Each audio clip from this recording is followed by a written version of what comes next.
If it feels like Europe has spent the summer living inside a hairdryer, you're not imagining it. Western Europe has just recorded its hottest June and July ever measured. And with that, the oceans are turning into hot tubs, but without the fun and the bubbles. Here's what's happening right now around the popular Spanish holiday island of Mallorca. Scientists there have registered a record water temperatures of 33 degrees Celsius off its coastline. This not only threatens marine ecosystems and allows invasive, venomous fish like this one to invade the Mediterranean. For holidaymakers and locals, the high sea temperatures mean that the coast just does not cool down, not even at night. Humidity remains high and a swim in the sea is far from refreshing. It also increases the risk of violent storms with torrential rain in the autumn. And it's not just local. Current water temperatures in the whole Western Mediterranean are 4 degrees above the long-term average. Globally, it's a similar picture. Have a look at this map. It shows sea temperatures in July this year. And red indicates areas warmer or much warmer than the long-term average. You see where this is going? Scientists also say an unusually powerful El Niño is developing in the Pacific, adding even more heat to a planet that is, as we know, already warming. So, is this just an exceptionally hot summer or a glimpse of Europe's new normal? We'll break down the facts, hear what actual scientists say is driving that heat and why the consequences are showing up everywhere, from shipping routes and food production to the beaches, where many Europeans are trying to escape the heat. Let's, excuse the pun, dive right in. And we do that with Matthew Capucci, a senior meteorologist at MyRadar. And he joins us not from the US as usual, but from Madrid in Spain, where he has, of course, a first-hand experience of that weather right now in southern Europe. Matthew, global ocean temperatures have hit record highs again. That's the headline we're seeing today. How unusual is what we're seeing right now, and what stands out most to you? What worries me is that you saw the entire map is red.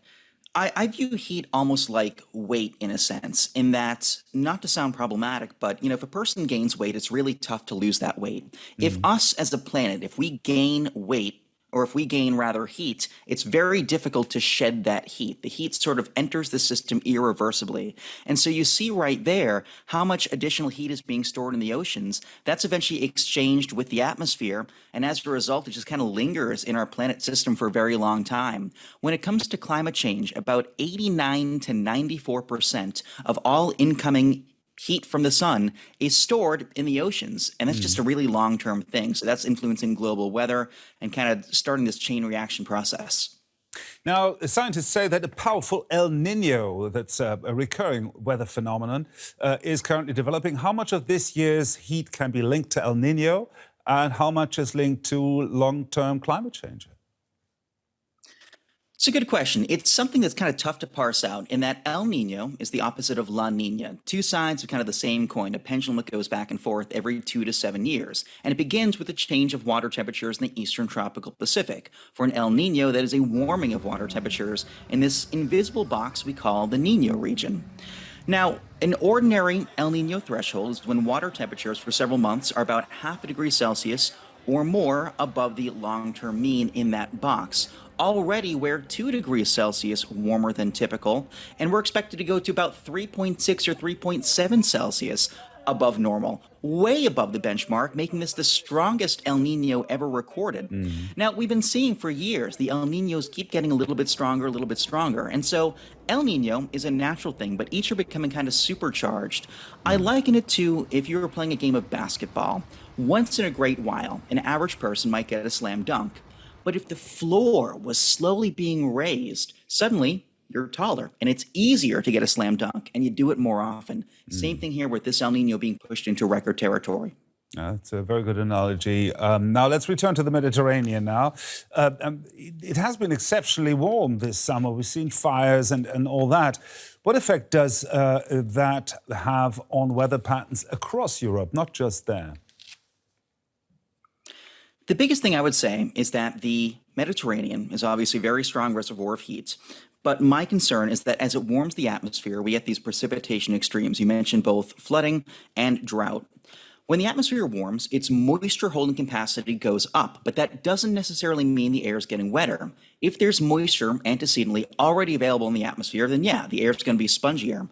But if it's the summertime, like it is now, and it's already a dry pattern, then that warmer atmosphere can't hold more water. It's just sucking more moisture out of the ground, drying out, desiccating the landscape, and leading to more fires, as we're seeing in Spain right now. In fact, just yesterday, I was on a train from Sevilla up to Madrid leading up to the total solar eclipse, and everywhere I looked, wildfire smoke on an otherwise clear day. The sun looked this weird orangish color. So my concern in the future, we'll continue to see more fires, but additionally, once the rains come, the rains will be heavier, we'll see more flooding. It seems kind of counterintuitive, but really both are two parts of the same situation. Now, as we've just discussed, Western Europe has just experienced its hottest June-July period on record. We've heard about these records in the last 10, 20 years being broken again and again and again. At what point does a record stop being an anomaly and start becoming an actual trend? You know, it's funny you mention that because we've actually been grappling with this as scientists. If we go back to the idea of El Nino, for years we've had this metric called the Oceanic Nino Index, ONI, and it just basically says how much different from normal are the water temperatures in that invisible box we talked about. But what we found is that the whole world is warming so much that now it's sometimes difficult to parse out the El Nino signal from just the background warming that we have globally. So now we've invented a new number called the Relative Oceanic Nino Index, and we're trying to measure it a slightly different way to make it easier to kind of separate those. So you're exactly right. The fact that the entire world just keeps warming and warming and warming makes what was maybe 50, 100 years ago an exceptional event something that nowadays is just more ordinary and is kind of becoming our new baseline. Mm-hmm. Let's go inland a bit. The major rivers in Europe, like the Rhine, the Seine and the Danube, are running unusually low. What's the weather conditions that created this situation, and how concerning is that for you when you hear this? I think in the next probably 30 to 50 years, a lot of the big rivers that we rely on for shipping, for commerce in Europe will normally run dry in the summertime. I think what's happening right now, although we view it as exceptional, will become a relatively typical thing in the years ahead, simply because as the precipitation patterns change and as you get more of these big blocking heat domes, these ridges of high pressure with hot, dry, sinking air that are exacerbated by human-induced climate change, you're basically kind of pushing away all the storm systems, all the rain, and so you get more of these kind of hot, dry, honestly boring weather patterns for longer in the summertime. And because of that, you're getting less precipitation during the time of year when you really need it, when you have the most evaporation. And so rivers are naturally going to start running lower and lower. I think we'll try to make up for that in the fall and the winter months, and we'll tend to see more precipitation extremes then. But I think summers in Europe are going to continue running quite a bit drier than typical, and we'll just see this big issue with the rivers in the years ahead. Would you say there are signs that Europe's climate is changing faster than many people have anticipated and currently realize? I think so. And I think the reason is sort of a nuanced one. We've been decent so far at predicting how the temperature itself will change as humans alter the atmosphere and as more heat is stored. We can reasonably predict how the baseline heat will change. But the tricky part is that we have so many positive feedback mechanisms. And what I mean is that once you give something a nudge in one direction, it starts to accelerate and it starts to kind of trigger other mechanisms too. And that's what's happening in the atmosphere and also happening across Europe. An example of a positive feedback mechanism: as we heat the atmosphere warms, the ice caps melt a little bit. Then we have less shiny, white, reflective stuff to reflect away sunlight. So we're taking in more sunlight and heat. Or another example: a warmer world is a wetter world. As we warm the atmosphere globally, we add more moisture to the atmosphere. That more moisture holds on to more heat, and so we further warm. So there are a lot of these sort of subtle feedback mechanisms that makes it tough to predict exactly what'll happen if you reach certain thresholds, if you're going to kind of knock down another domino, and if the rate of warming is going to accelerate, which is why I think a lot of the impacts we're seeing so far in Europe are kind of surprising to a lot of folks who thought this might have been a more gradual thing. So there's worse to come for Europe, you think, in the mid to long term? Yeah, I do. I think that Europe is in kind of a tough spot because Europe, unlike most other regions in the world, in addition to experiencing just the rock streams themselves, is grappling with an aging population.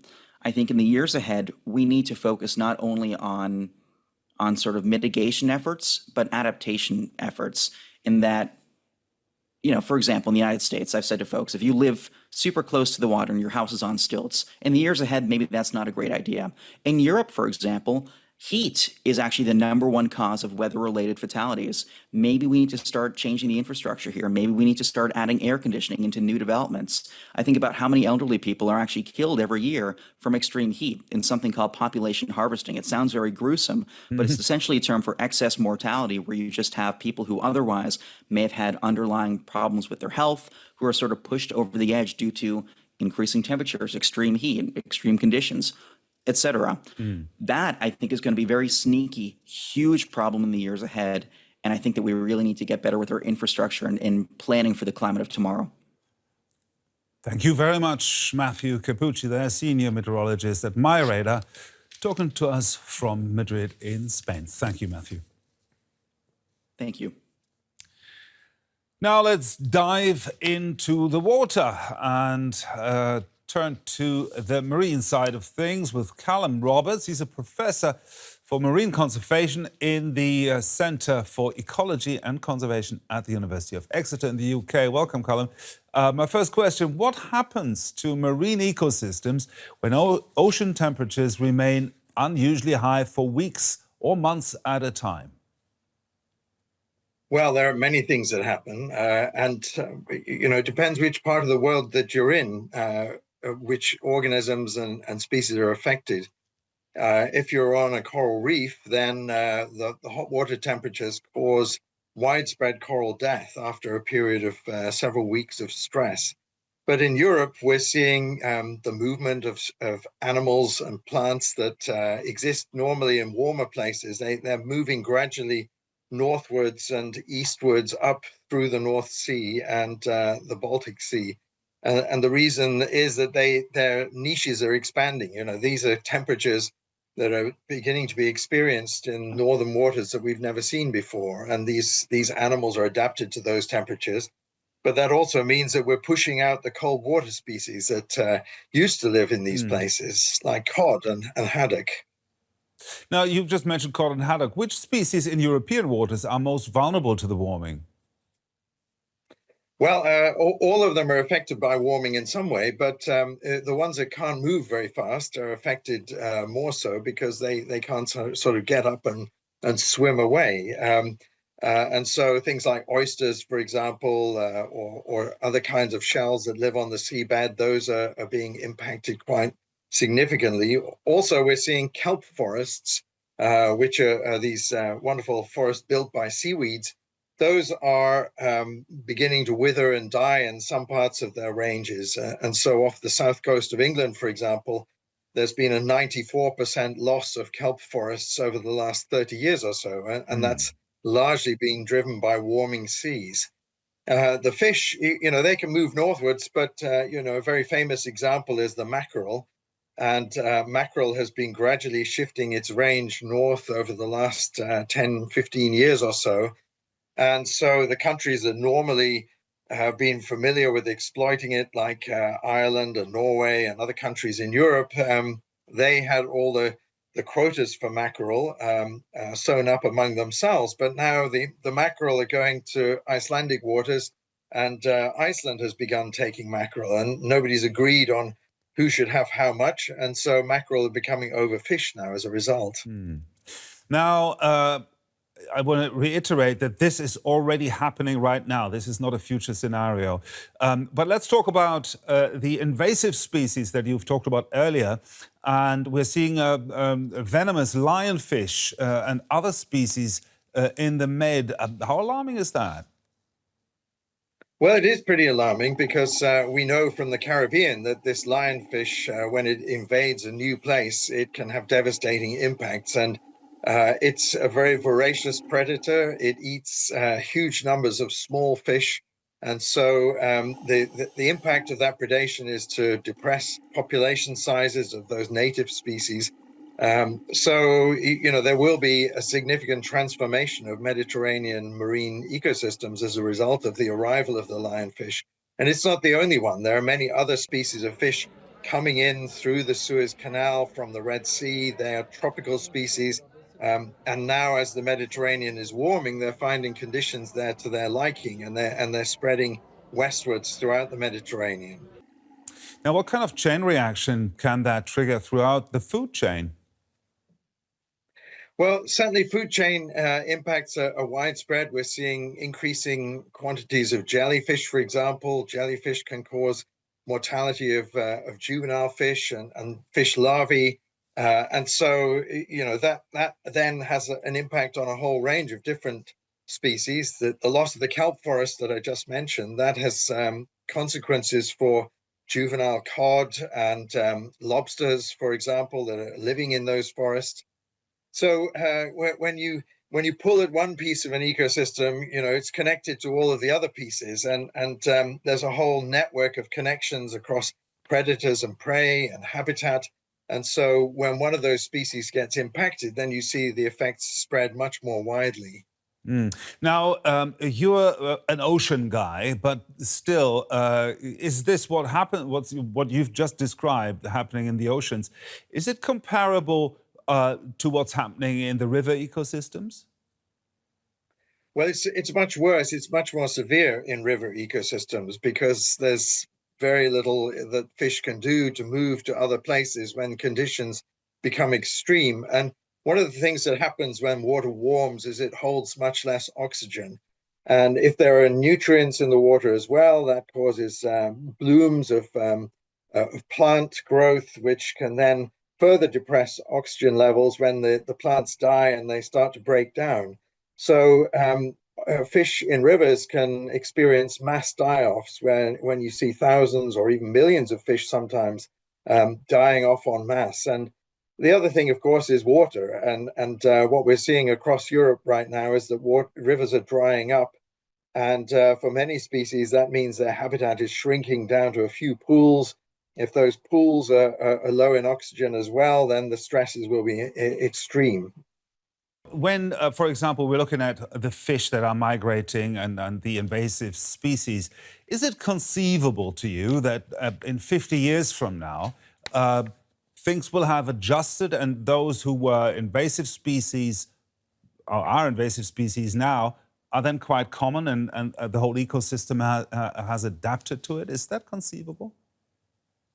It is conceivable, and we're seeing it happen already. Ecosystems are changing under a whole variety of different humans' pressures, including warming. And so that warming is reshaping marine ecosystems. For example, in tropical areas, we're seeing the loss of kelp forests at the margins of areas where coral reefs exist, and then they're being replaced by corals in some cases.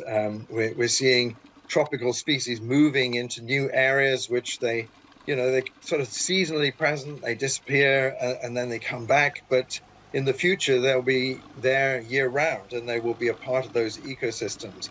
There's no way of reversing the arrival of lionfish into the Mediterranean, for example. So that is going to be a permanent change to the ecosystem, which in 50 years' time, those lionfish will be living and breeding and reproducing there in a natural way. And we're seeing this kind of shift, which will reshape the planet at very large scales in the future.